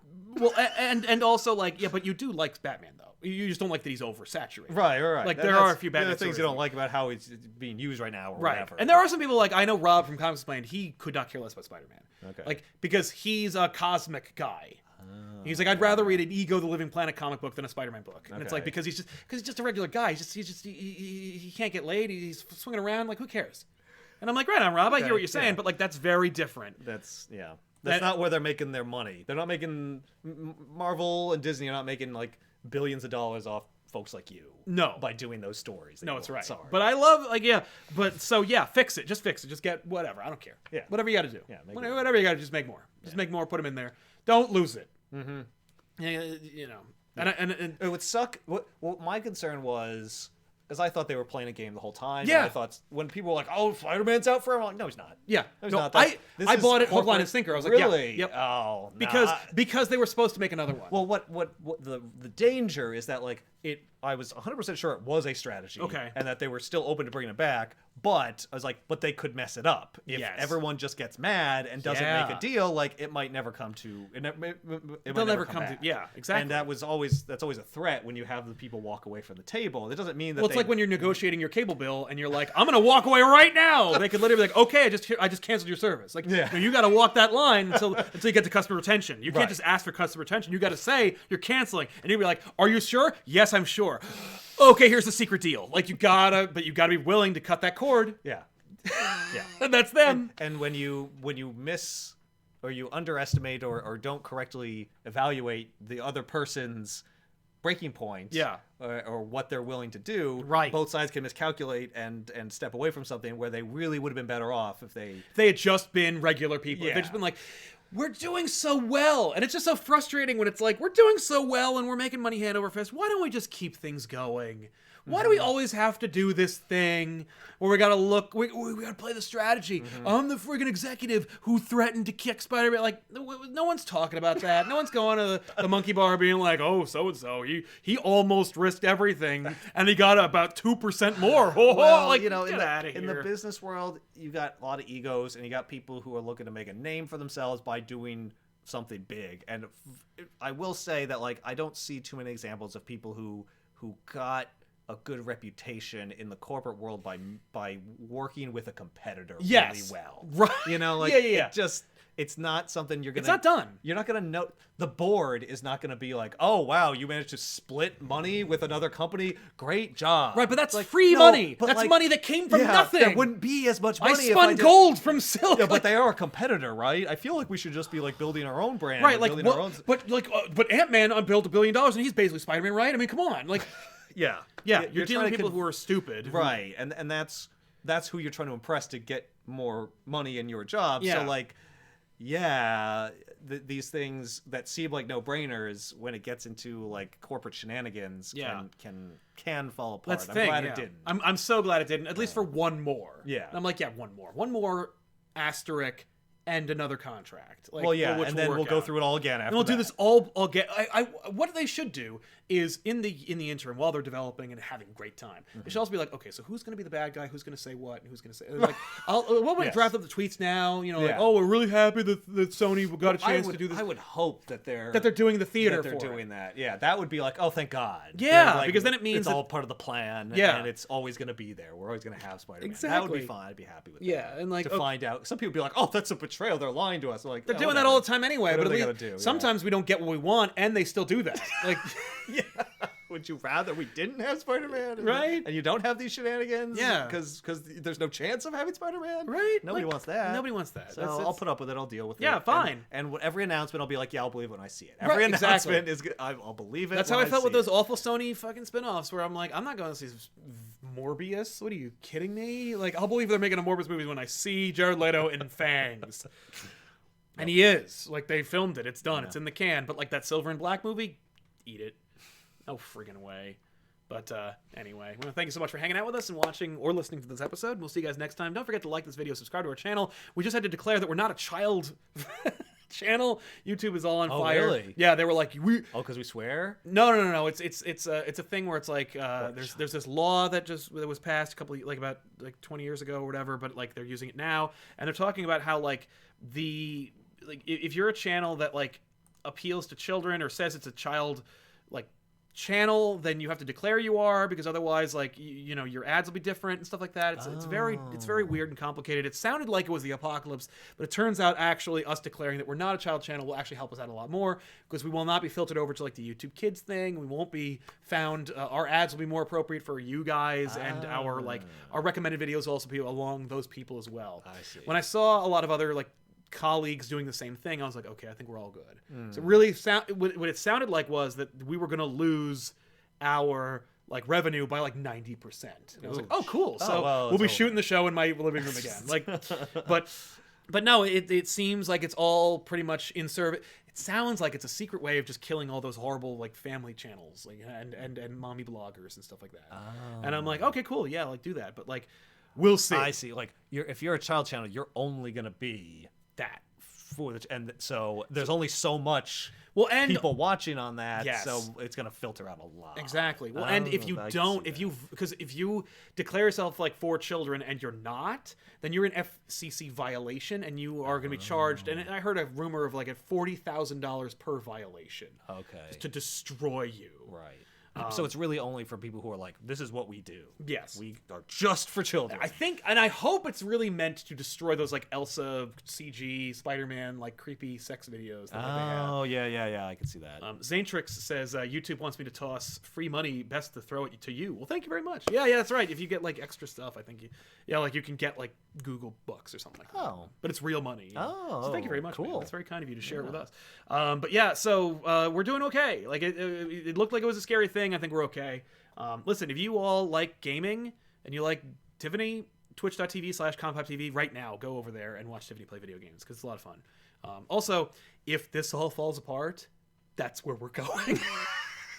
So at the very least, follow the channel so that you know what's going on, because that's where we're going if this all gets shut down. If one day you go to YouTube and we're gone, that's where we are now. Twitch, check us out. Yeah, because I feel like they will not allow us to make a video that says like, we're all over here. Yeah, I think it'll just be they're gone. just gonna turn off the lights and lock the doors, and we'll show up and be like, hey, hey, where's our stuff? Yeah, what? But go to patreon.com/ComicPOP to help us more directly if you want to do that. But yeah, watch Tiffany play video games. It's a lot of fun.